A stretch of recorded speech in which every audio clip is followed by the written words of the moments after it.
Blake Hartwell's gloved hand crushed Dr. Lena Morales' windpipe against a half-cured concrete column, and the sound that came out of her was not a scream, but a thin scrape of air that never reached her lungs. Her heels skidded in wet slurry. One shoe caught on exposed rebar, twisted, then slipped free. The pulse monitor, clipped to her scrub pocket, struck steel mesh and bounced twice before vanishing into a shallow channel of gray cement. Diesel exhaust from the concrete pump hung low in the sublevel, mixing with disinfectant drifting down from the operating floors above, and the smell hit the back of her throat while his thumb drove harder under her jaw. Floodlights on portable stands threw hard white glare across the unfinished trauma wing, turning everyone's faces flat and pale and easy to read. 19 night shift workers stood in a crescent around them. Not one moved. A foreman with orange ear protection stared at his clipboard as if column measurements mattered more than the doctor turning blue in front of him. 2 interns in clean white coats held their phones up from behind stacked cement bags and filmed through the gap, arms trembling but still recording. A welder stepped back until his spine touched a pallet of cinder blocks and kept his eyes on his boots. A security contractor half raised a hand, saw Blake's face, and let it fall to his side. Nobody helped. Lena's fingers dug into Blake's wrist. His watch flashed in the floodlight. Gold case, dark dial, second hand sweeping in smooth, expensive silence while her pulse hammered against his glove. She knew that watch. She had seen it in board photos, ribbon cuttings, charity gala shots taped to the hospital donor wall. $700 wrapped around a man who had never been told no. He leaned close enough that she could smell mint and whiskey under the leather. "You should have stayed upstairs," he said. She tried to knee him, but her footing went loose again on the slick slab. His grip shifted higher. Stars burst in the edges of her vision. Sound narrowed to 3 things: the diesel thrum of the pump, her own strangled breath, and the quiet click of phone cameras adjusting focus from the shadows. Cold air rolled down the access ramp and met heat rising off fresh concrete, making low steam that curled around their legs like smoke from a fuse. Lena forced a thread of voice through his fingers. He buried it. Blake's expression didn't change. That was the worst part. No surprise, no panic, no hesitation. Just annoyance, like she was delaying a meeting he had scheduled. "Say that again," he said. Her airway tightened to a pinhole. She swallowed against his thumb and tasted metal where she had bitten her tongue. In the left edge of her vision, a man in a hard hat took 1 step forward, stopped when Blake looked at him, and stepped back again. On the right, one of the interns whispered, "Oh, God," but did not lower her phone. Rebar cages rose around them like unfinished cells. Yellow caution tape fluttered from a fan on low speed. Wet concrete spread in smooth lanes toward the far wall where new pour orders had been clipped to a board 30 minutes earlier, stamped over the section Lena had photographed. She had come down at 2:47 a.m. for a discrepancy in paperwork. She had found a cover-up still warm. Now Blake held her against a column and squeezed like he was finishing a task he should have completed before she arrived. "Doctor," he said softly, almost kind, "you don't understand who you're talking to." Her vision tunneled. Faces around the crescent blurred into white ovals and hard hats and reflective vests. She saw the foreman again, still studying his clipboard, his thumb rubbing the corner in the same nervous circle. She saw a surgical resident she had taught 2 weeks ago how to place a line under pressure. He looked straight at her and then turned toward the pump controls, pretending to inspect a valve. She saw a janitor near the ramp crossing himself once, quickly, so nobody could accuse him of choosing sides. 19 witnesses in one unfinished room. 19 chances to interrupt one man's hand. 19 failures happening in real time. The slab steamed under floodlights. Lena's lips darkened. She clawed at Blake's glove and tried to force one more word past the crushed cartilage in her throat. His forearm tightened. Then Atlas moved. Until that second, the German shepherd had been a shadow at the perimeter, beside a stack of coiled conduit, tan and black saddleback coat going dark as iron under the work lights, massive chest still, ears turning in tiny, precise arcs that missed nothing. He had watched Lena's breath fail. He had watched Blake's stance lock. He had watched the workers freeze into the oldest formation in this town, silence around power. Now his body shifted one pace onto the wet slab and stopped dead over a single square of fresh pour, paws planted, head low, eyes fixed. He did not lunge. He sat. The move was stranger than an attack, and everyone felt it before they understood it. The dog's weight settled through the crusting concrete, with a heavy, deliberate press, like he was pinning a coordinate no one else could see. A low growl rolled up from his chest, not loud, not wild, just steady and subterranean, like distant thunder finding range. One construction laborer muttered a prayer in Spanish. The foreman finally looked up from his clipboard and went white. Blake glanced over, irritated. "Get that dog out of here!" No one obeyed him. No one obeyed anybody. The room had gone still in a different way now, the kind of stillness that came right before people realized they were no longer watching an argument, but standing inside evidence. Lena dragged a breath that barely counted and heard the scrape of boots on concrete from the access corridor behind the lights. She could not turn her head enough to see who entered. She didn't need to. Atlas's growl changed pitch, from warning to recognition.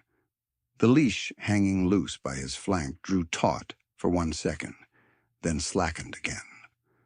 A man stepped into the floodlit lane in Navy NWU Type 3 camouflage, broad-shouldered, jaw scar catching the white glare, face controlled down to the smallest muscle. He carried himself with the economy of someone who had measured danger for a living and had no interest in theatrics. One hand stayed on the leash. The other remained open at his side. Spencer Dixon looked at Lena once, checked her airway color, then shifted his gaze to Blake's grip and the thumb driving under her jaw. He spoke 3 words. "Let her go." Blake barked a laugh, sharp and disbelieving, and tightened his hand another fraction, as if to prove he still owned the moment. "My father owns this hospital." Atlas did not move from the square of wet concrete. He pressed down harder. In that suspended second, Lena understood what Atlas was doing. He wasn't guarding Spencer. He was marking a spot, not a threat, evidence. Around them, night shift witnesses who had stood silent with phones and clipboards began looking from Blake's hand at her throat to the square beneath the dog's weight, and something old in the room started to crack. If Blake was the hospital's untouchable name, the slab under Atlas had just become the one place that could touch him back. Blake heard the room hesitate and mistook it for fear of him. Not fear of what was standing across from him in digital camouflage, with one hand on an MWD leash and nothing hurried in his posture. He kept Lena pinned, but his confidence had developed a fracture line. It showed in small places first, the tendon in his jaw jumping when Atlas's growl rolled up again, the way his left boot shifted half an inch to find traction on a slab that was still curing, the way he checked the witnesses and found no faces he could fully read anymore. The foreman, who had been hiding in his clipboard, now stared at the square under Atlas, like he was seeing a grave marker rise through concrete. One intern lowered her phone and whispered, "He's sitting on something." The other kept recording, but her camera shook so hard the floodlights smeared white across her screen. Spencer did not repeat himself. He took one measured step forward, enough for the patch on his sleeve to clear shadow. Enough for Blake to notice the old scar along his jaw and the older scars crossing the backs of his hands. N-D-U-U, type 3 in a hospital construction, sublevel, should have looked out of place. On him, it looked like jurisdiction. Lena felt that change pass through the crescent of workers as clearly as cold air sliding down the ramp. A welder straightened. The janitor stopped pretending to mop the same dry patch. The security contractor, who had dropped his hand a minute earlier, moved 2 paces toward the radio clipped to his vest. Atlas's ears pinned forward, his body locked. The growl in his chest deepened into a warning that touched bone before it touched hearing. Lena's vision narrowed and widened in pulses. She could still feel Blake's glove grinding cartilage in her throat, but she could also see what he was refusing to see. Spencer's stillness was not passive. It was calculated pressure. He had already mapped distances between rebar cages, pump hose, and the nearest clear lane. He had already clocked where Lena's weight would fall when the grip broke. He had already chosen what would happen if Blake tightened once more. In another life, men had probably ignored that stillness and paid for it in seconds. "Move him," Blake said, louder now, pitching his voice toward the workers like authority was something volume could restore. "I said move the dog. That slab is active." Nobody moved Atlas. The laborer by the cinder block swallowed hard and pointed with 2 dusty fingers toward the square under the dog. "Senor, that section was closed," he said. "It got reopened after midnight. New ticket. No inspection." Blake snapped his head toward him. "You want to keep your job?" The laborer's hand dropped, but the sentence stayed in the air. No inspection. Fresh pour orders at 2:47 a.m. A closed section reopened while most of the hospital slept. Spencer's gaze flicked once to Lena's face, reading color, breath, panic response, then back to Blake's wrist position. He spoke as if discussing weather. "Last warning." Blake laughed again, and this time the sound had strain in it. "You don't know where you are." "I do," Spencer said. Lena forced her fingers between glove and skin and felt nothing but leather. The world had gone muffled at the edges. The pump's diesel thrum sounded far away, then suddenly too close. She smelled wet cement, exhaust, and the copper taste of her own split tongue. She heard a phone camera click focus again, then stop. Someone in the back muttered, "Call it in," and someone else answered, "To who?" That question landed heavy because every person in that room knew the usual chain. Hartwell name on the pediatric tower. Hartwell money on board campaigns. Hartwell signatures, threaded through permits and donations and silence. Atlas shifted his weight without leaving the square. Fresh concrete pushed up around his paws and held. He didn't bark. He didn't lunge. He pressed down harder like he was anchoring truth against a tide. Spencer saw it too. So did Lena. So finally did Blake. "What is under there?" the foreman asked, and the words came out hoarse, almost unwilling, as if asking might make him responsible for hearing the answer. Blake's thumb drove deeper beneath Lena's jaw. "Nothing," he said fast. "Bad pour. That dog's unstable. Somebody pull him off." No one stepped toward Atlas. The security contractor lifted his radio at last. His thumb hovered over transmit. Blake turned on him, eyes bright with disbelief that anyone would dare. "Don't," he said. "Put that down. My father owns this hospital." Spencer's expression did not move, but the room understood the sentence for what it was. A man reading from a script that had stopped working. Lena felt pressure spike against her throat, and knew Blake was squeezing to prove he still could. Her lungs clawed for air that would not come. Her knees buckled. Her right heel slid, then found the lip of a rebar mat. Atlas rose from the slab in one smooth motion, hackles lifting along his spine, body angled toward Blake's blind side. 86 pounds of trained restraint turned into 86 pounds of consequence waiting for release. Spencer said one word: enough. It hit the room like a breech charge without sound. Even Blake flinched, not from volume, but from finality. He looked at Spencer then, really looked. And Lena watched understanding arrive the way frost spreads over glass. Slow at first, then all at once. This was not a hospital employee asking him to calm down. Not a nervous contractor. Not a board member he could call by first name. Spencer stood square to him with the calm of a man who had survived nights where delay killed teammates and rules bent around urgency. Blake saw it, and for the first time his grip wavered. A single breath reached Lena.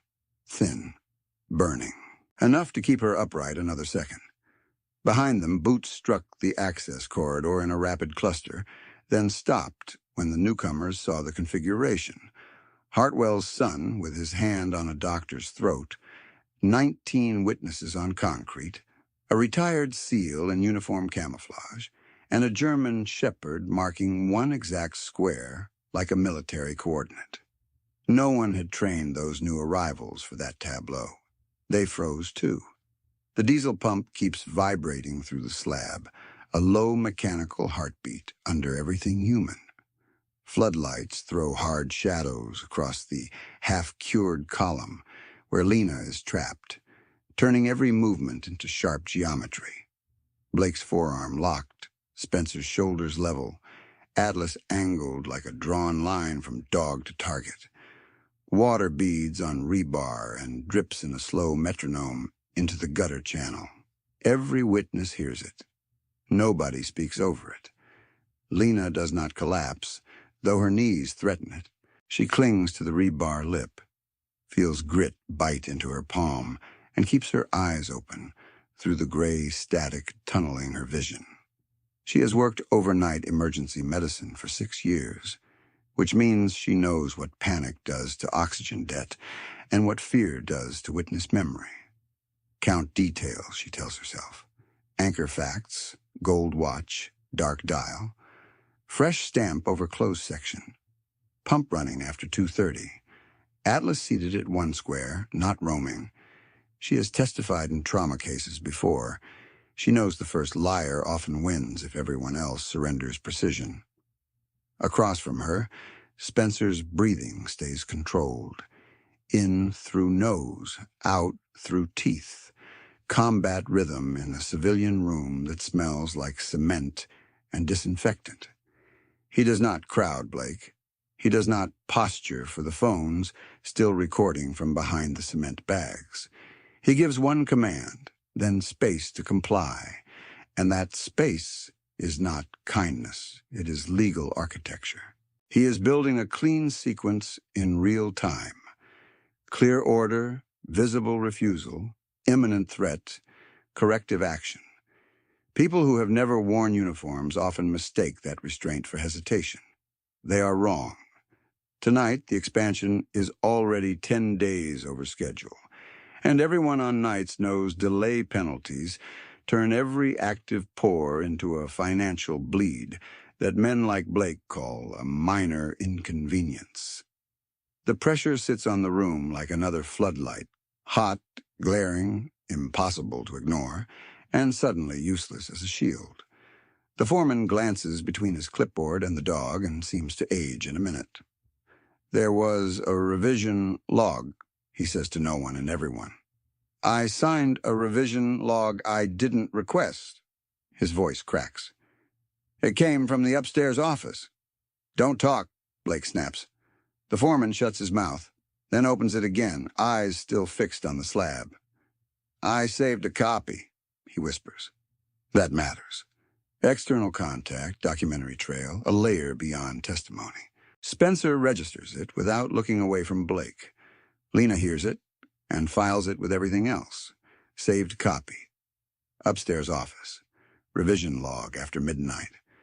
The intern who had kept filming finally lowers her phone and steps clear of the cement bags. "I sent this to Cloud," she says, shaking. "Time-stamped." She looks directly at Spencer, not Blake. "If he deletes my phone, I still have it." "That matters too." Blake's face flushes dark red at the edges. Control is leaving him in thin strips, and every strip goes to someone he has spent years training to obey.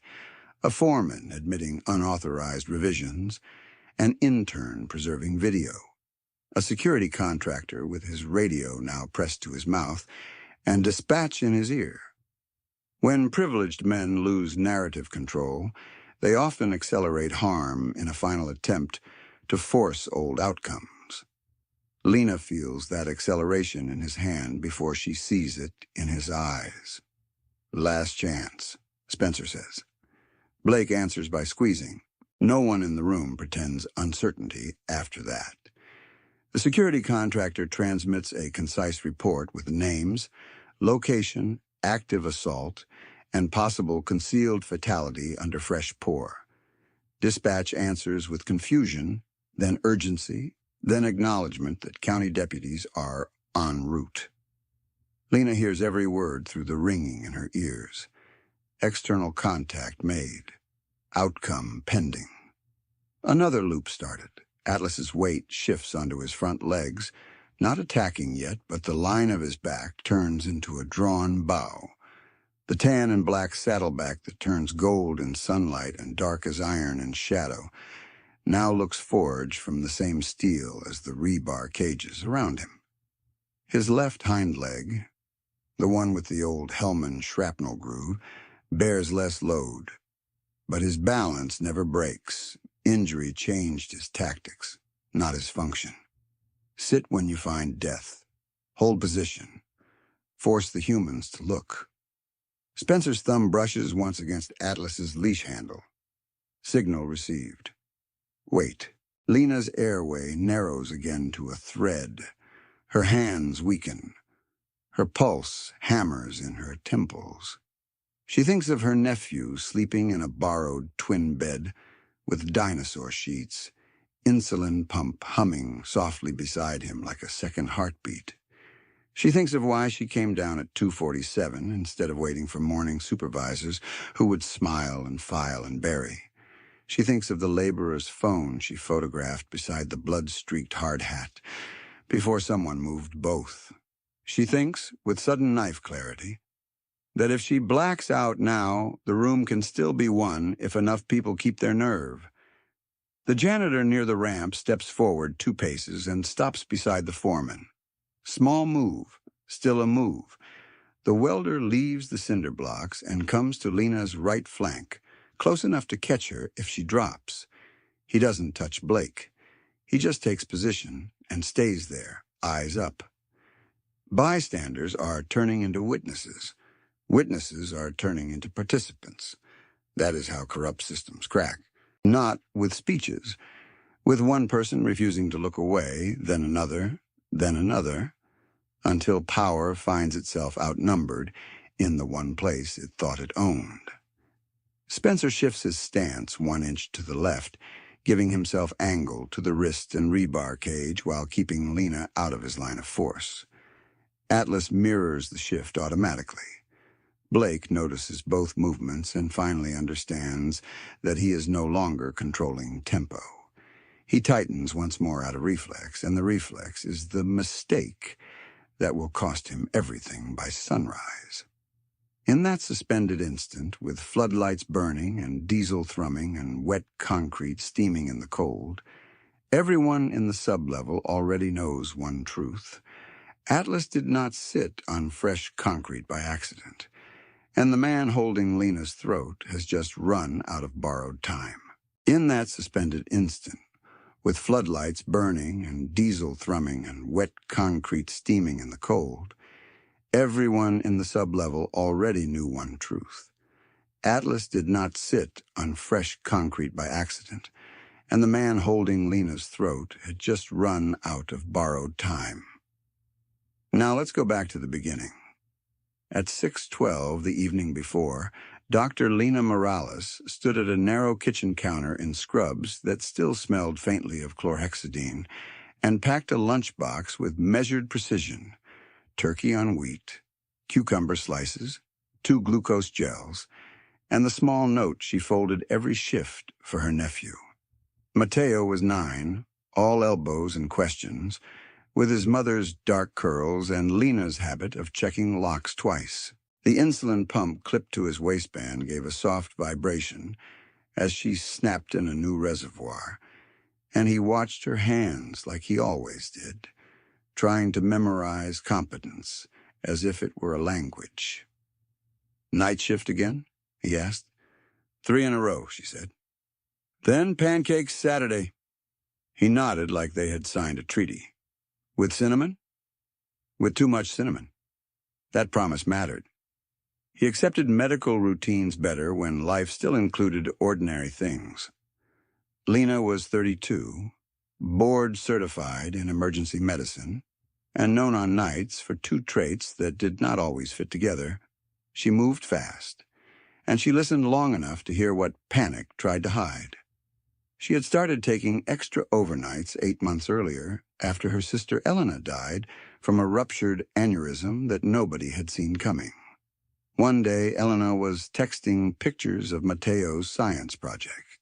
2 days later, Lena was signing guardianship papers with a pen that kept slipping in her fingers because shock made everything feel wet.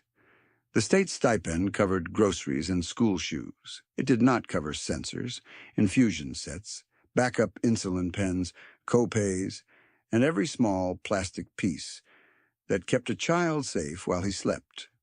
So she worked 3 extra shifts a week, sometimes 4. By the second week of September, she had started keeping a spreadsheet on her phone labeled Pump Fund, with lines for every overnight differential and every supply order. The totals climbed in slow, stubborn increments. She never complained in public. She did arithmetic and kept moving. At 7:03 p.m., she dropped Mateo at Mrs. Alvarez's duplex across the alley, kissed his forehead, reminded him to text if the pump alarmed, and walked to her car with coffee in a steel mug and chart notes already running in her head.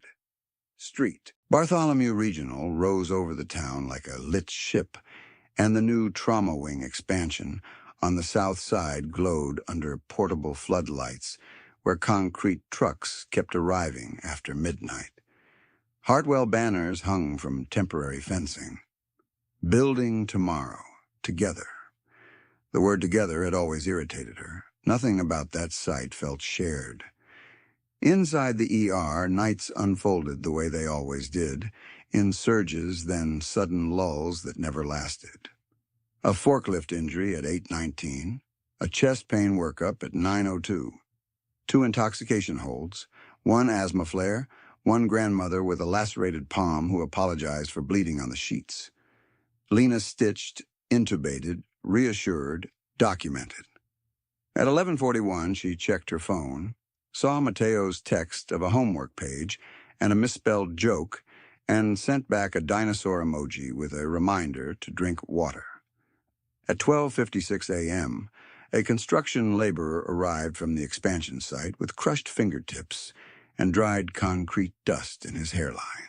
He gave his name as Thomas Ixcot, age 38, from Quetzaltenango, Guatemala.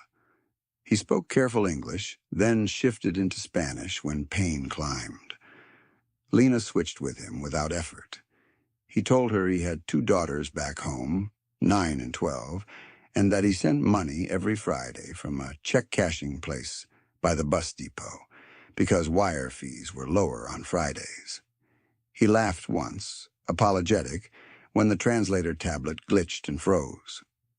"My girls think America means I can fix anything," he said softly while she irrigated his wound. "I send photos with hard hats so they believe I am strong."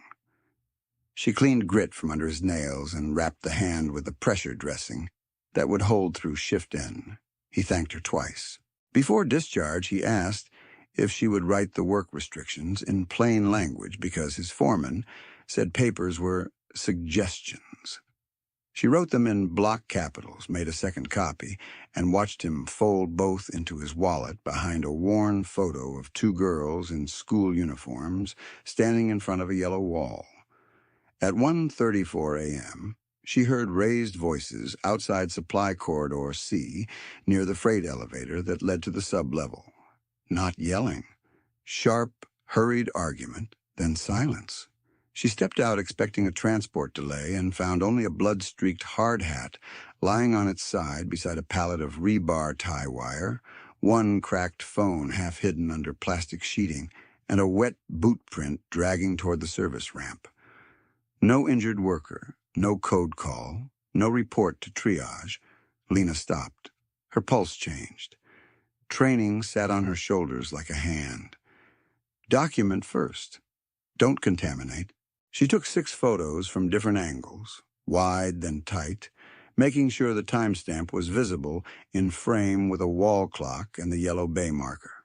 She crouched without touching the phone and zoomed on the lock screen where a notification in Spanish blinked over a wallpaper photo of 2 girls in matching ribbons. One message preview read, "Papa, are you done?" It was 1:36 a.m. She stood and called security dispatch. No answer. She called again. A guard she didn't recognize arrived 4 minutes later, looked once at the hard hat and said, "Construction guys lose gear all the time." He nudged the hat with his boot, saw the blood, then glanced down the corridor toward the expansion doors and lowered his voice. "Leave it. Site management handles."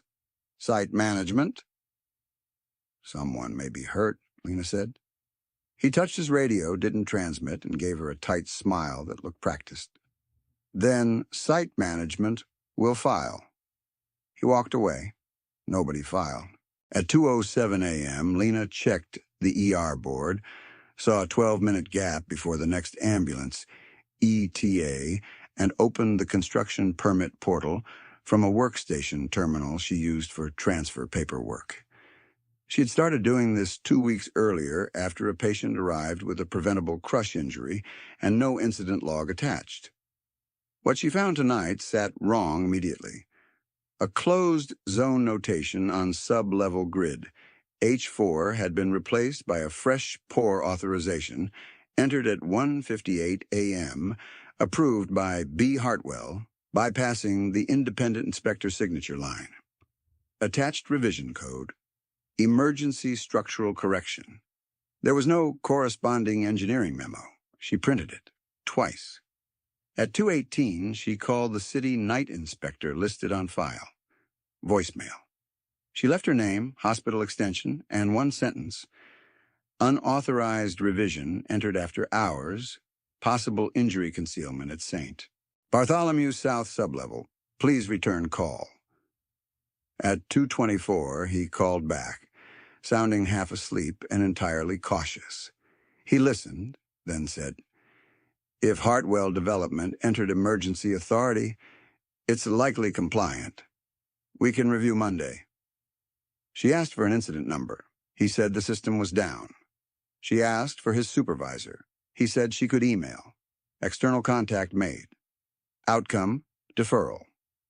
At 2:31, she called county non-emergency and requested a welfare check at the sublevel access corridor based on observed blood and missing worker. The dispatcher took the address, paused when she said Hartwell expansion, and asked whether hospital security had requested law enforcement first. Lena said security had declined. The dispatcher said units were tied up and advised internal reporting unless there was active violence. External contact made. Outcome, delayed response. At 2:39, Mateo's pump app pinged her phone from across town. Glucose stable, battery 87%. She stared at the reassuring green line for 2 seconds, then at the photo she had taken of the cracked phone with the daughters on the screen. 2 children waiting in 2 different places, each assuming adults would do the minimum required to keep promises. She grabbed her trauma fleece and headed for the freight ramp. The sublevel hit her with cold first, then smell, diesel exhaust, wet cement, ozone from portable lights. She heard the pump before she saw the crew, a heavy, mechanical thrum carrying through concrete columns like distant artillery. Steam lifted off fresh pour lanes in low sheets. New paperwork flapped on a clipboard zip-tied to a post. Same grid notation. H4 reopened. She stepped around stacked forms and followed the drag marks she had seen upstairs, now half filled by slurry. At 2:47 a.m., she saw Blake Hartwell in designer boots and a reflective jacket that looked never worn before that night, standing over the section Atlas would later mark. 3 workers avoided his eyes. One of them wiped his hands on his vest over and over, though there was nothing on them but dust. Blake turned when he heard Lena's steps and smiled with pure inconvenience, as if she were an intern who had interrupted his call. "Doctor," he said, "wrong floor." Lena held up the printed revision and kept her voice level. "Where is Thomas Ixcott?" Blake glanced at the paper, then at her face, and the smile thinned. "Go back upstairs." She looked past him to the fresh slab, to a small bulge where aggregate hadn't settled smooth, to a strip of dark fabric at the edge before someone's boot pushed slurry over it. Her stomach dropped with clinical certainty. Evidence of force, evidence of haste, evidence of a body where no body should have been. That was the first moment she understood the scale of what she was standing in. Blake Hartwell had not been born cruel. He had been raised consequence-proof, which in this town produced the same result with better tailoring. His father, Daniel Hartwell, chaired the St. Bartholomew Foundation, sat on the regional planning board, and funded campaigns from both sides, so no election could inconvenience permits. The family name was etched in brushed steel above the pediatric tower entrance, laser cut into donor glass outside oncology, and printed on hard hats issued for the expansion. Hartwell money bought buildings and then bought the committees that inspected those buildings. It bought holiday galas where people praised civic duty over shrimp cocktails while subcontractors signed waivers they did not understand. It bought silence in forms, each one legal by itself, lethal in accumulation. By early October, everyone on nights had learned the pattern. Injuries from the expansion arrived underreported. Incident logs appeared late or not at all. Supervisors reminded staff that construction fell under external management. Security footage from service corridors failed to upload on evenings when arguments echoed from the ramp. Complaints disappeared into compliance email folders that generated polite automatic replies and nothing else. Blake, 27, moved through that machinery like a man strolling through his own kitchen. He wore a $700 watch with a dark dial, $200 leather gloves on sidewalks, and designer boots too clean for actual labor. He called the Trauma Wing Project my inheritance, in board-adjacent conversations where residents were expected to smile.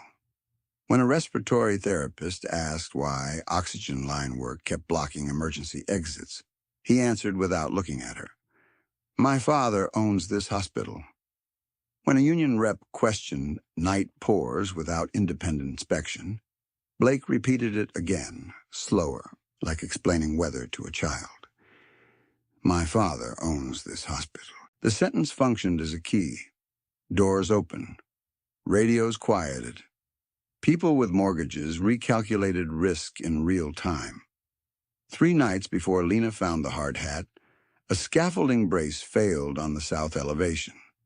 A bricklayer fell 1 level, fractured his radius, and was discharged with pain meds and a note that read, "Accidental misstep."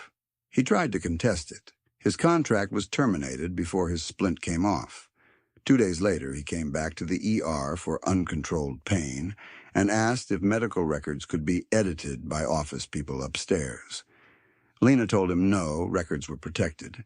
He gave a short laugh with no humor. "Oh, protected for who?" he said. On paper, oversight existed. In practice, it rerouted around Hartwell interests.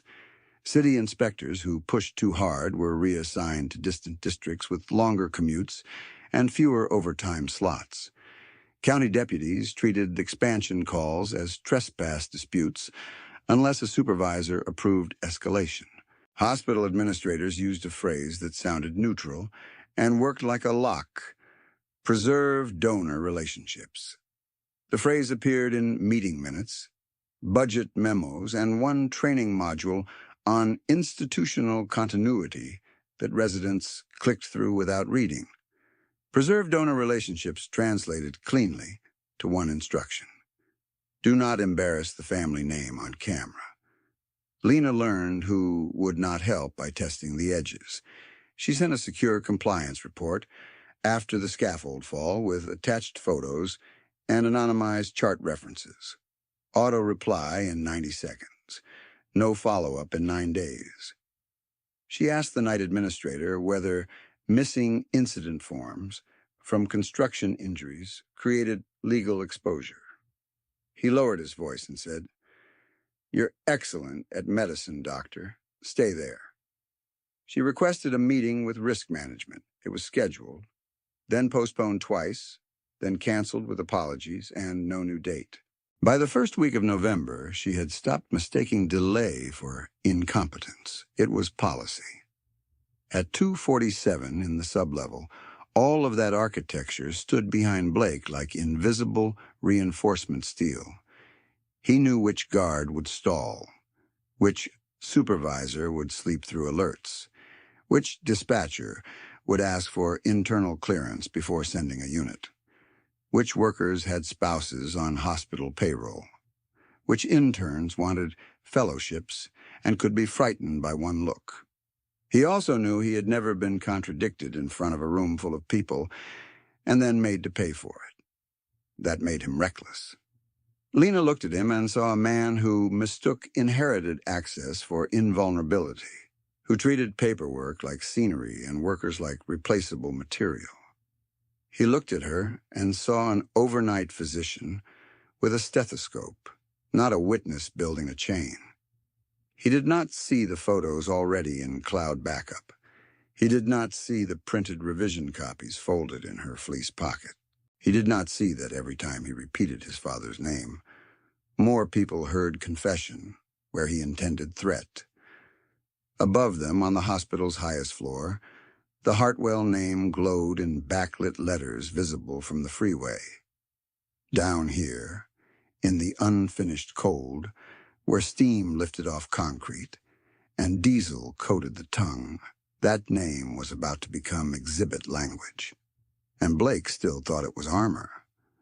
2 floors above that sublevel, Spencer Dixon stood in the security operations room with a paper cup of coffee gone cold in his left hand and Atlas's leash looped twice around his right wrist, watching camera feeds cycle through loading bays, service corridors, and elevator doors that opened onto empty halls. The room smelled like burnt wiring and stale disinfectant. Radios hissed in clipped bursts, then fell quiet again.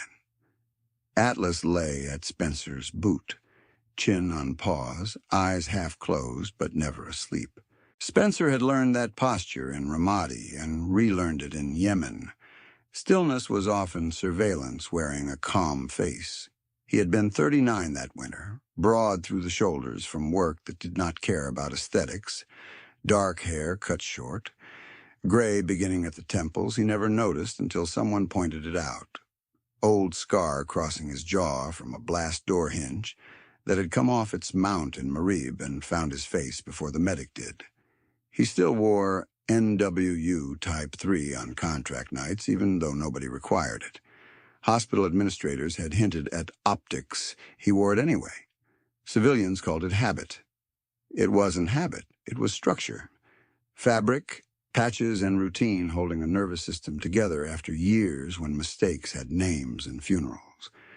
By the 3rd month of his contract at Saint Bartholomew, he had mapped every blind corner in the expansion wing, Every camera with a dead pixel band, every stairwell where sound carried poorly, every door that failed to latch if pushed with a shoulder instead of a key card. He did it because his sleep came in 90-minute fragments, and because silence in his apartment made his chest feel like a room with no exits. On better nights, he woke once. On bad nights, he woke 3 times, reaching for a rifle that was no longer there, hearing rotor wash that belonged to another continent and another year. Mason Reed died in one of those years. Mason bled out on packed dirt in Yemen, while a medevac spun on another tasking 21 minutes away that might as well have been another lifetime. Spencer had held pressure until his gloves were stiff and useless. He had memorized the exact tone in Mason's voice when he said, "Don't let it be for nothing." That sentence never stopped repeating. It just changed volume. He took the hospital job for 2 reasons he rarely said aloud. First, he needed motion, chain of command, and a mission set that started each night with a clear task list. Second, he knew institutions hid harm in paperwork, and paperwork was where cowards expected no resistance. He had seen that pattern in villages, in compounds, in aid routes, in municipal contracts. Same structure, different uniforms. At 2:41 a.m., as he watched Feed 14 show floodlights over the south sublevel, Atlas lifted his head without cue. Ears rotated forward. Body locked. A low sound started in his chest, too low for anyone in the room but Spencer to hear clearly. Spencer set the coffee down untouched. On the monitor, 3 workers crossed frame toward grid H4, then hesitated and looked over their shoulders. No visible disturbance. No alarm. But Atlas had already changed state. "Talk to me," Spencer said softly, more to the dog than anyone else. Atlas stood, weight shifting off his left hind leg for a fraction, before he corrected and settled into balanced readiness. That left hip had never healed symmetrical after Helmand. It didn't need to. It only needed to hold. Spencer's hand went to the leash. He keyed his radio with the other hand.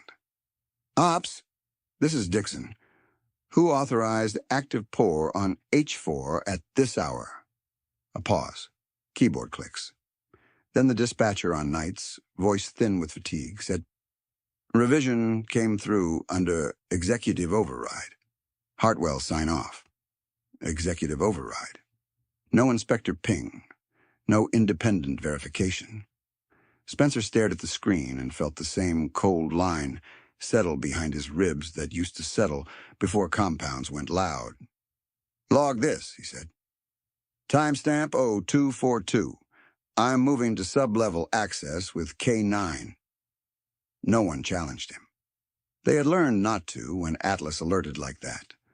In the corridor outside, Ops, fluorescent lights buzzed overhead and flickered at the far end, near the freight elevators. Spencer walked fast, boots steady, leash loose enough to let Atlas work, tight enough to signal discipline under pressure. Hospital sounds thinned as he moved away from the ER core. Distant monitor tones, a cartwheel squeak, someone coughing behind a closed door. Underneath all of it, he could hear the concrete pump's diesel thrum through the floor. Mechanical, persistent. Wrong at this hour for a revised section. He passed a trophy case near administration with donor plaques and gala photographs. Daniel Hartwell shaking hands beside a rendering of the new trauma tower. Blake Hartwell, in a hard hat, untouched by dust, smile aimed at cameras. Spencer had walked by that case every shift for 11 weeks and never once felt impressed. Names on glass meant little to men who had watched expensive plans collapse in crosswinds and fire. At the freight elevator, he caught his reflection in brushed steel.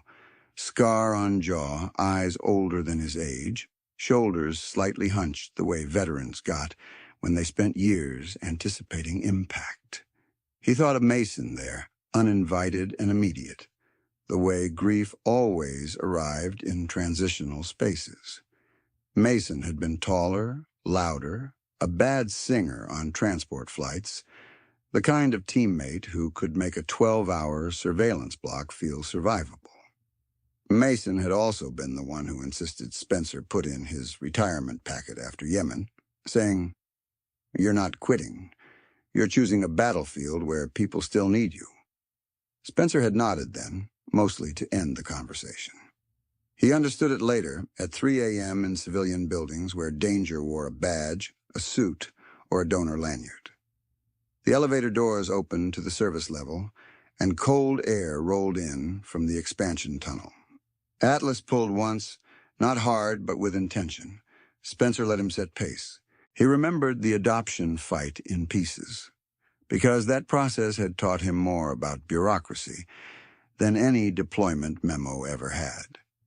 Atlas had been listed at Fort Saylor Disposition Center as medically limited after 7 deployments with joint task elements and 1 significant mobility injury, disposition pending.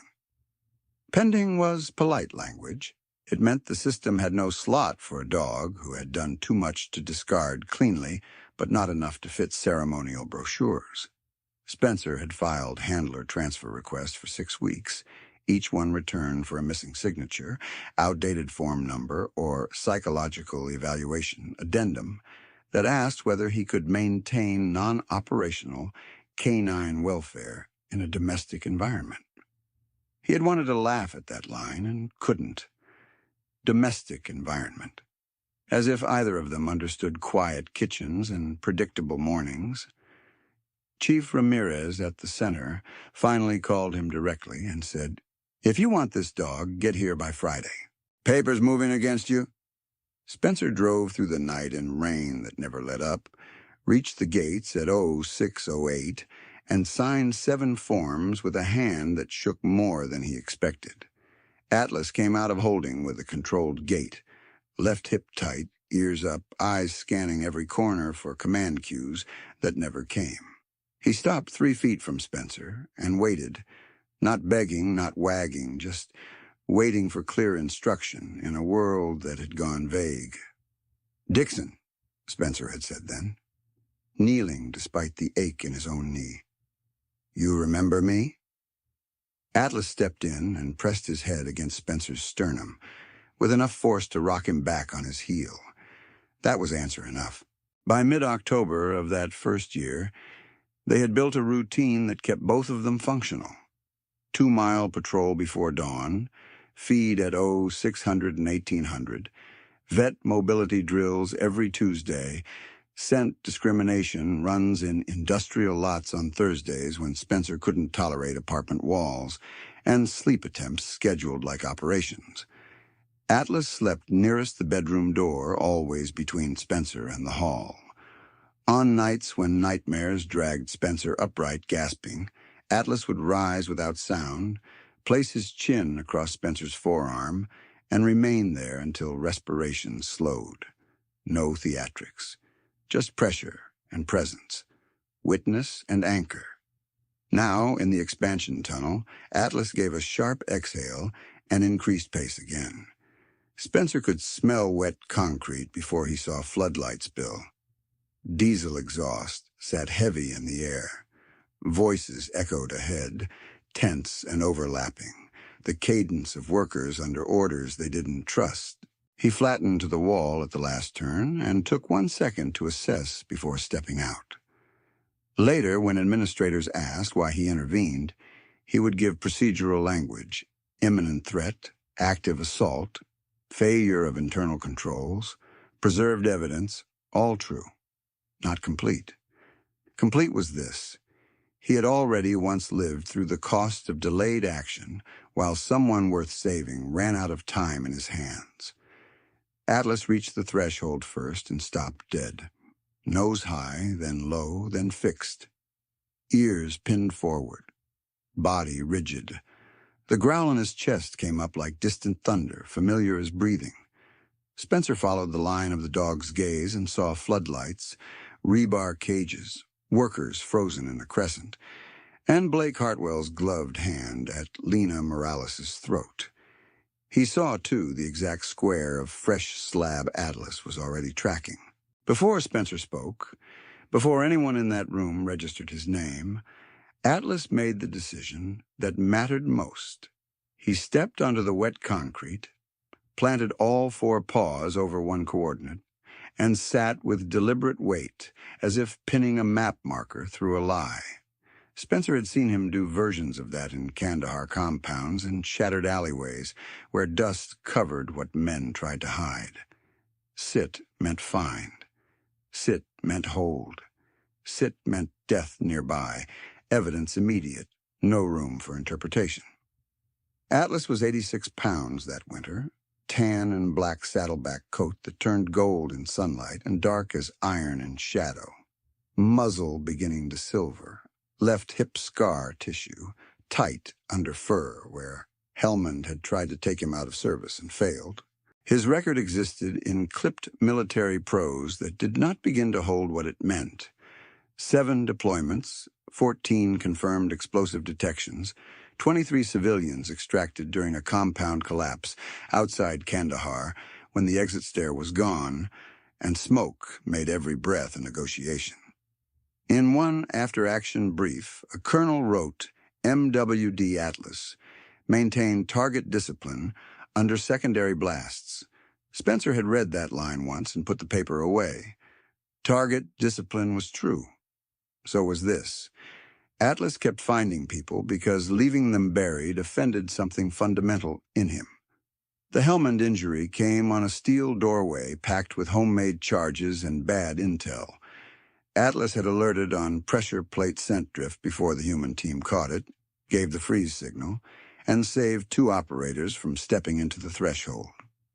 The secondary device still blew when a wire shifted under debris. Shrapnel ripped through his left hip and spun him sideways into a cinder wall. He did not break command. He dragged himself clear, reoriented, and sat at a second heat source 20 feet east that turned out to be a trapped local boy under a collapsed shelf. The medic patched Atlas after the boy. That order had been Spencer's. He had never regretted it. Atlas hadn't either. After medical retirement review, evaluators flagged him as operationally sound with mobility adaptation. The adaptation was the part civilians often misunderstood. Atlas did not launch into takedowns as often after Helmand, not because fear touched him, but because pain taught efficiency. He used stillness as force multiplier. He marked. He held. He directed humans with precision that made denial harder than compliance. Sit when death is close. Sit when evidence can be moved. Sit and make the room answer. That was what he was doing now on H4. Muscles locked, breath steady, eyes tracking Blake without losing the square beneath him. Spencer felt the old field calculus click into place. 1 victim losing air. 1 aggressor overconfident. 19 witnesses in various stages of paralysis. 1 K9 on probable burial point. Unknown time to outside response, tight workspace, rebar hazards, wet surface risk. He did not need more data to act. He needed 1 clear command line and 1 second of compliance that Blake was not going to give. Spencer stepped fully into the floodlight and let the workers see the uniform, the leash, and the calm that came from men who had survived worse and refused to normalize this. Atlas did not look back for reassurance. He stayed seated on the square, heavy and immovable, a forgotten veteran refusing to let another body vanish under somebody else's schedule. When Spencer's voice cut across the diesel thrum, low and absolute, the biography of both man and dog had already entered the room before a single witness understood it. Blake's fingers tightened again, and Lena's airway collapsed to a thread so narrow she heard her own pulse louder than the pump. The room had not changed shape, but meaning had flooded into every corner of it. The foreman was no longer just a man with a clipboard. He was the one who had signed a revision he never requested. The intern shaking behind the cement bags was no longer a bystander with a phone. She was a time-stamped witness with cloud backup. Blake could not snatch out of her hand. The laborer near the cinder blocks was no longer anonymous muscle on a night pour. He was a man who had said no inspection out loud in front of 19 people, and could never pretend he hadn't. Even the janitor by the ramp, rosary beads visible at his wrist, had stopped crossing himself in secret and stood where everyone could see him watching. Knowledge had weight. It pressed down harder than the floodlights. Lena felt her knees dip and caught herself on the rebar lip. Grit bit her palm. She forced air through the crushed cartilage in her throat and counted facts the way she counted compressions in a code. Gold watch. Black glove. H4 reopened at 1:58. Thomas's daughter's on the phone screen. Atlas planted on one square. She knew witness memory blurred under fear. She also knew clear details could survive intimidation if someone held them steady long enough for daylight. "Don't look at him," Blake said, breath hot with mint over whiskey. "Look at me." She could not answer. Her tongue felt swollen, and every swallow scraped. At 2:49 a.m., cold air slid down the access ramp and met steam from the half-cured slab, wrapping their legs in low-gray ribbons that made the unfinished sublevel look like a battlefield after rain. Spencer stood inside that haze without a wasted motion. Lena saw only profile at first. Scar along jaw, shoulders squared, right hand loose on Atlas's leash, left hand empty and open. He did not reach for Blake. He did not rush to prove courage to the phones still pointed his way.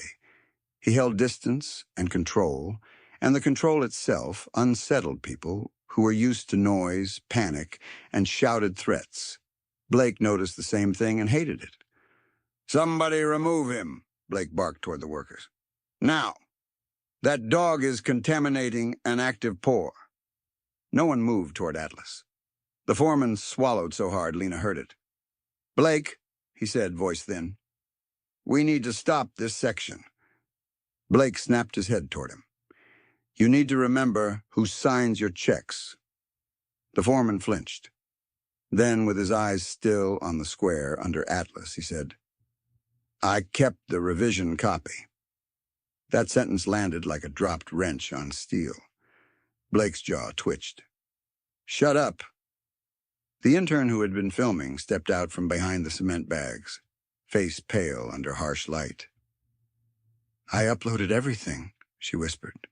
Then louder, because her own voice seemed to surprise her. "It's already sent." Blake shifted his grip to squeeze Lena harder, punishing the room through her body. White sparks burst at the edges of her vision.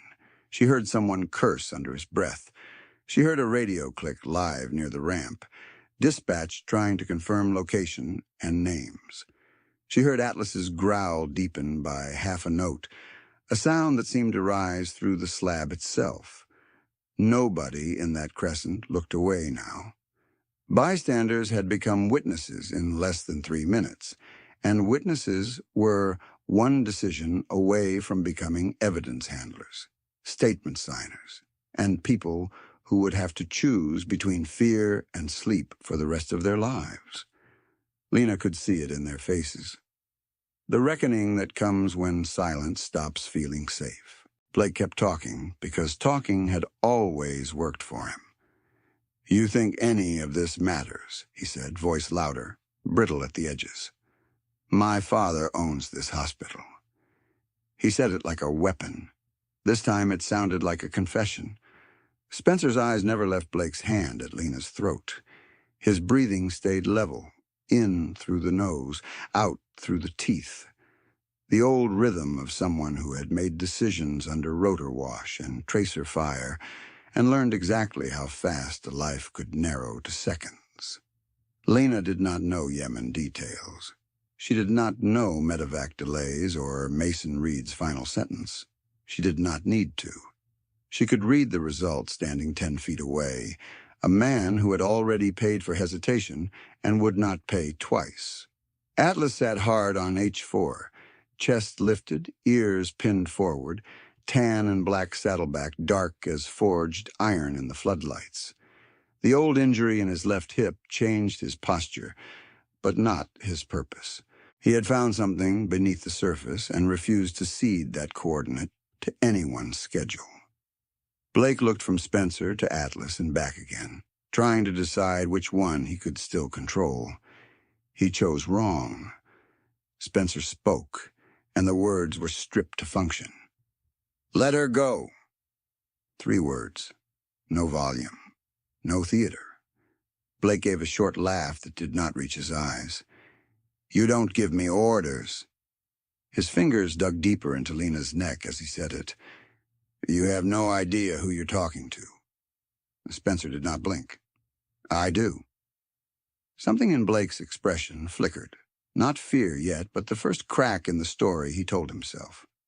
Men like him were fluent in anger, contempt, public humiliation, legal threats. They were not fluent in this. Calm that did not seek approval, did not escalate for cameras, and did not retreat when a family name was thrown like a badge. He studied Spencer's face as if searching for a negotiation channel and found none. Atlas rose. The motion was smooth and heavy, all 4 paws lifting from the concrete square in one controlled surge. Hackles climbed along his spine, his body angled between Spencer and Blake, weight forward but leashed, disciplined, waiting for command. The low growl in his chest rolled through rebar and boots and the metal pump frame, and several workers took involuntary half-steps back. Lena watched Blake finally register what he was seeing.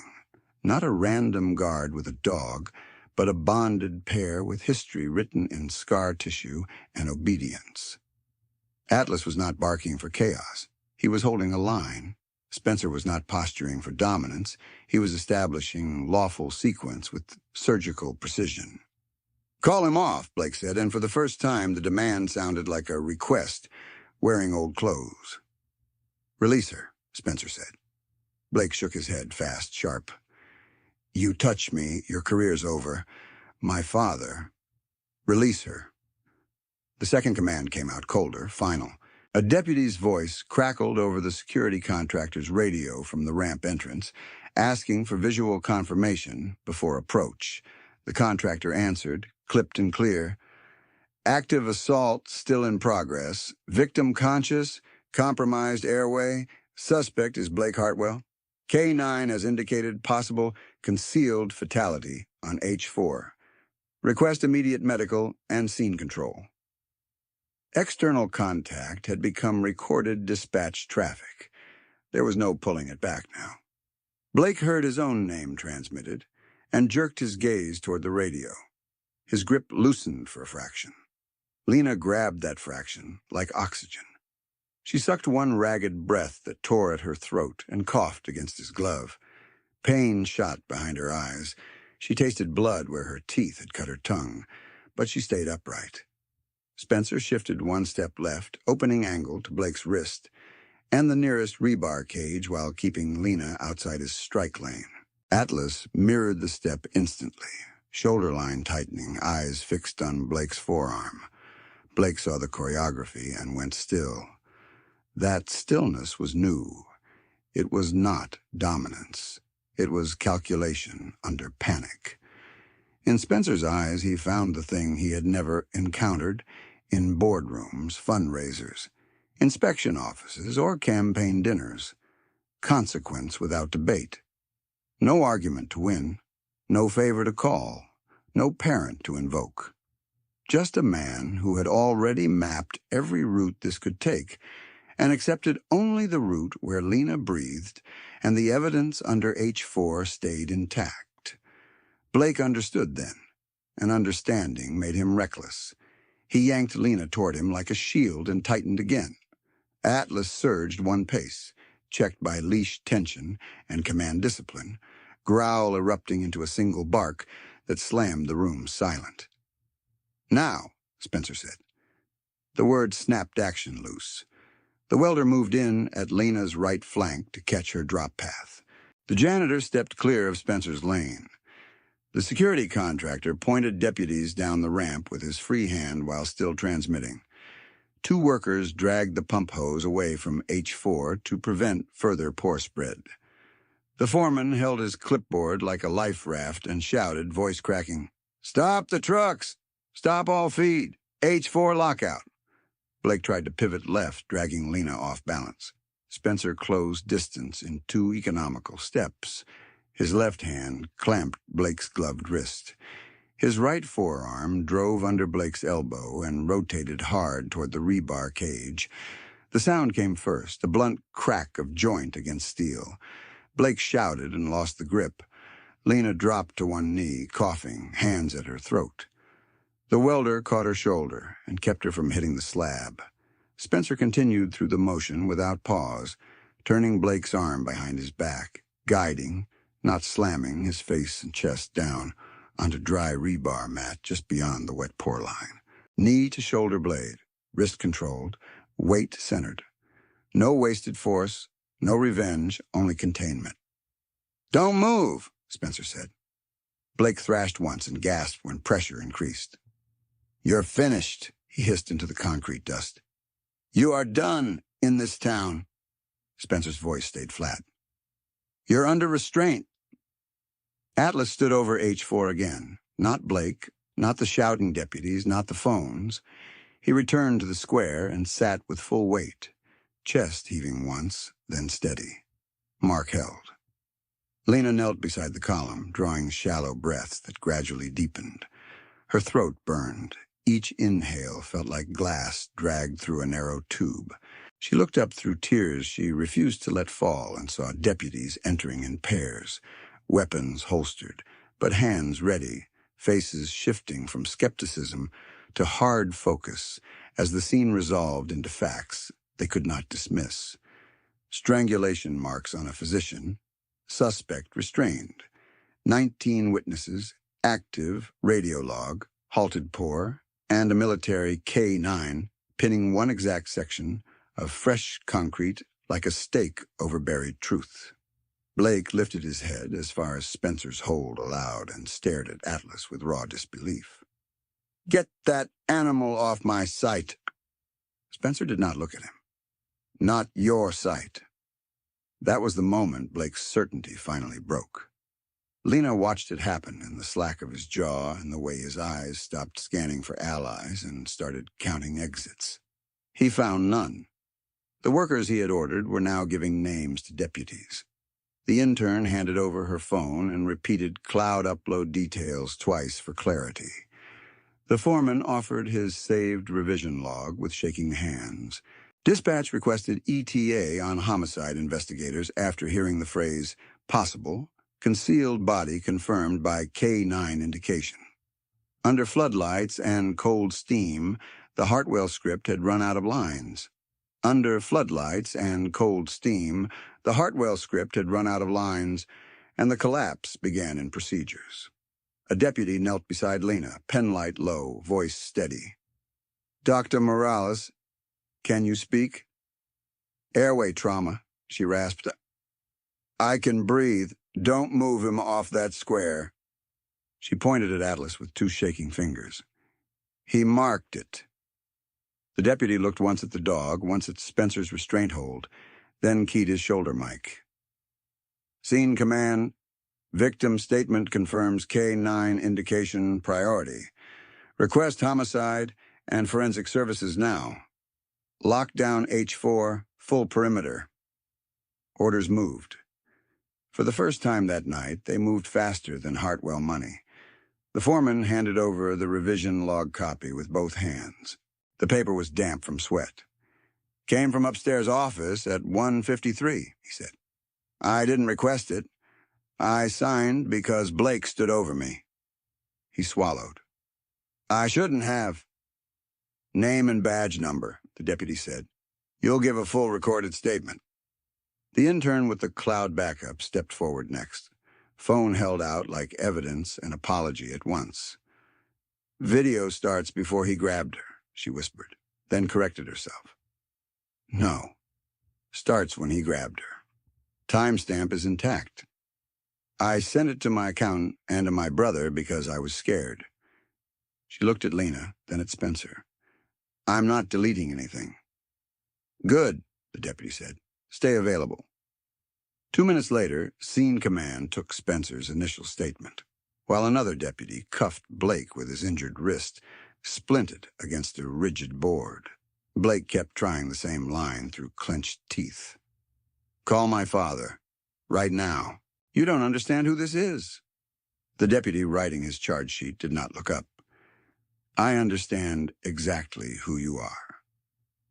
At 3:06 a.m., Daniel Hartwell arrived in a cashmere coat over golf club confidence, flanked by hospital counsel and a board vice chair who had spent years praising donor continuity. He stopped at the perimeter tape, took in his son prone on concrete, Atlas seated on H4, and 19 workers giving statements under body cam lights. This is private property, Daniel said. You are finished here. A state investigator from Major Crimes stepped around the tape and held up a warrant request packet already in motion. Potential homicide scene, evidence tampering, felony assault, and labor violations with possible cross-jurisdiction elements. We're just getting started. Daniel turned to the vice chair. Fix this. She stared at the taped-off slab where steam still curled around Atlas's paws. I can't. Nobody in uniform saluted the family name. Nobody lowered a camera. The hospital logo on the temporary wall stayed bright above them, while deputies photographed Blake's glove, Lena's neck bruising pattern, the slurry drag marks, and the rebar edge where Spencer had controlled the takedown. Chain of custody tags clicked one by one onto bags. At 3:19 a.m., forensic technicians arrived with thermal imaging. One scanned H4 from 3 angles while Atlas held position, chest rising slow, ears tracking every movement. The screen bloomed with an irregular heat retention void below the fresh pore line. Not a pipe, not aggregate. A human-sized anomaly with trapped air pockets and embedded metal at one edge. Core extraction authorization? The tech asked. Authorized, Scene Command said. Record everything. The drill bits screamed against curing concrete. Dust rose white under floodlights. Workers who had stayed silent earlier now stood shoulder to shoulder behind tape, watching the square open in concentric rings. On the second pull, the core came up with gray slurry, fabric fibers, and a strip of reflective vest. On the third, the smell changed. Not diesel, not wet cement. Finality. Nobody spoke for 4 full seconds. Then the janitor with rosary beads bowed his head and said, Madre de Dios. Recovery team widened the cut with slow precision. They brought up a body in construction gear, face shielded, left hand still wrapped with Lena's pressure dressing, now concrete stained but legible. Tomas Ixcot. His wallet came next in a sealed tray, waterlogged but intact, with the photo of his daughters behind his ID. The cracked phone surfaced from the same cavity in a secondary scoop, still in its shattered case. A tech placed it into a Faraday bag and logged the time to the second. Lena leaned against a column, throat bandaged, and closed her eyes once. When she opened them, she watched Atlas. He did not celebrate. He did not move. He simply stayed seated until the body was fully out and the cavity documented. Sit meant find. Sit meant hold. He had done his part. By dawn, every earlier phone thread came back and answered itself in public. The county non-emergency supervisor arrived on scene after pulling call records and listened to Lena's 2:31 request beside a homicide tarp. He removed his cap and said, quiet and flat, We delayed this. That's on us. His statement went into the file. The city night inspector, who had said review Monday, was called to scene command at 6:08 a.m. He tried procedural language for 12 seconds, then saw the reopened H4 logs, the timestamp conflict, and Tomas's recovery photos. He stopped mid-sentence, signed a sworn addendum admitting he deferred without dispatching, and surrendered his access card pending inquiry.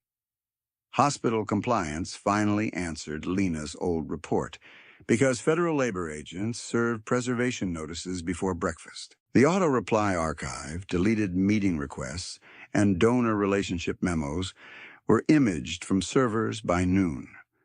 Preserved donor relationships became exhibit text.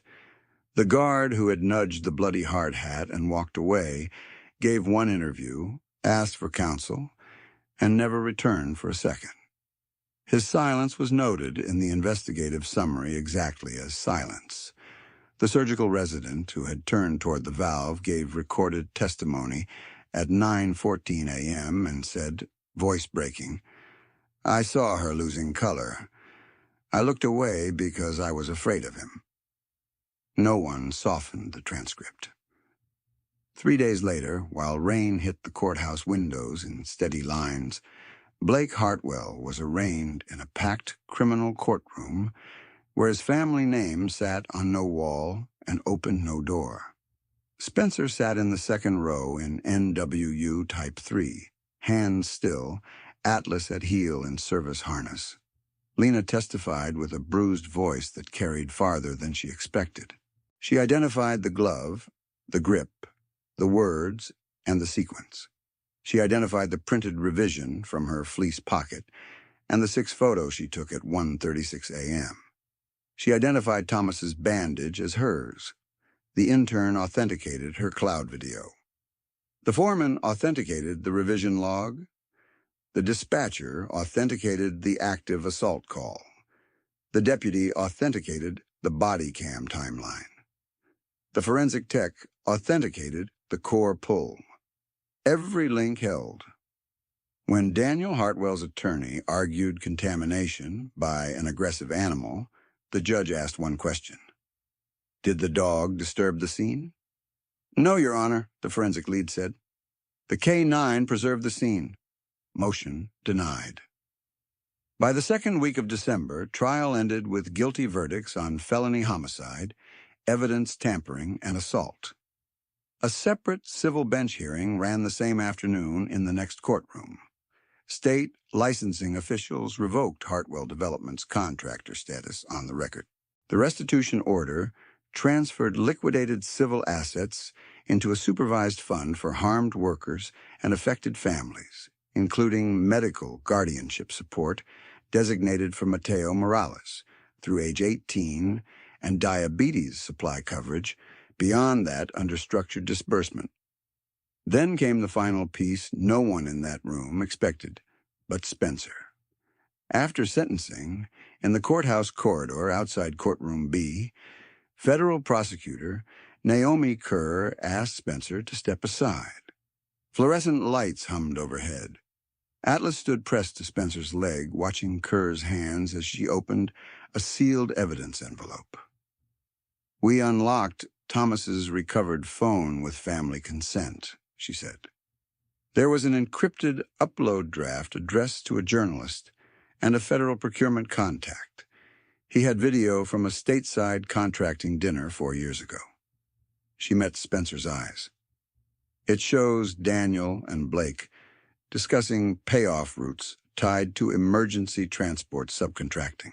One segment names a delayed medevac chain in Yemen and references Reed becoming a cost issue. Tomas was catering that event. He kept a copy. He told one coworker he was waiting for the right person to hand it to. Spencer did not speak. The corridor noise thinned to shoe squeaks and distant elevator chimes. Kerr slid a still frame across. Mason Reed's name was visible in a spreadsheet, capture reflected off a glass wall behind laughing men in suits. They buried the witness, Kerr said. But they didn't bury the file? For a long second, Spencer's face did not change. Then his shoulders dropped a fraction, as if a weight he had carried in muscle memory finally shifted from bone to ground.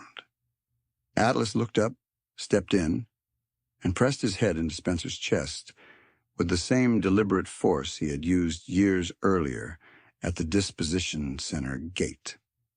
Spencer's scarred hand settled on the dog's neck. Lena stood a few feet away with Mateo's small hand wrapped in hers, watching a warrior and his dog hold still in a courthouse corridor where power had finally answered to facts. Mateo looked up at Atlas and whispered, "Good boy, Atlas." Atlas lifted his head at the boy's voice, ears soft now, mission complete in the only language that had ever mattered to him. Find the buried truth, hold the line, bring someone home.